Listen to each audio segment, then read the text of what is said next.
So more fraud, more taxpayer money stolen.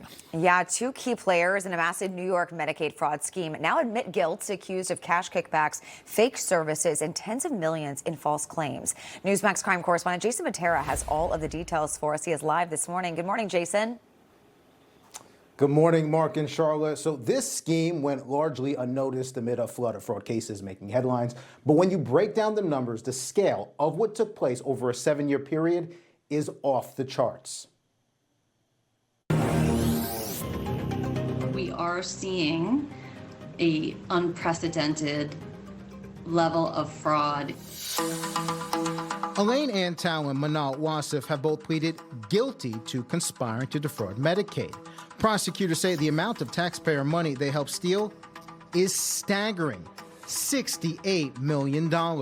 There are providers of social adult daycare services that instead of rendering services, they are not providing a service, and instead they're giving a cash bribe or a kickback to beneficiaries to use their information. According to the indictment, Antow and Wasif paid cash bribes to Medicaid recipients to steer them in the direction of 2 Brooklyn-based adult daycare centers and 1 home health service between 2017 and 2024.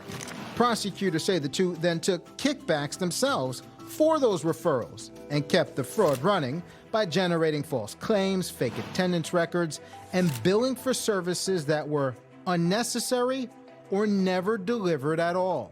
There are incidences in which Medicaid beneficiaries were actually out of the country when there was billing that was conducted. Antow and Wasif were not running this operation on their own. Authorities say 5 other defendants have already pleaded guilty to Medicaid fraud, including Zakia Khan, the owner of the companies at the center of the scheme. Investigators say Khan and her co-defendants used a web of business ventures to disguise and move the illicit payments.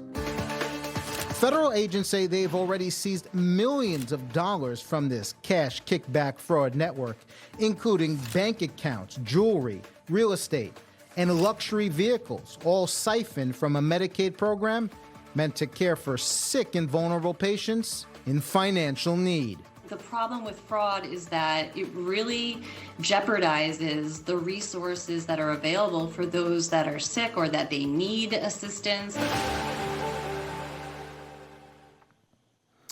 The defendants are facing up to 10 years in prison at sentencing. But Mark, Charlotte, this case is worth remembering the next time progressives lose their minds over proposals to tighten eligibility rules and demand more accountability within Medicaid.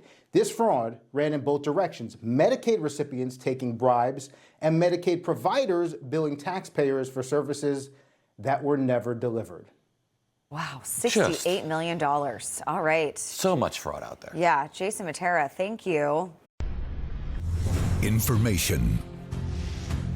Truth is freedom. Is Newsmax. It's real news for real people.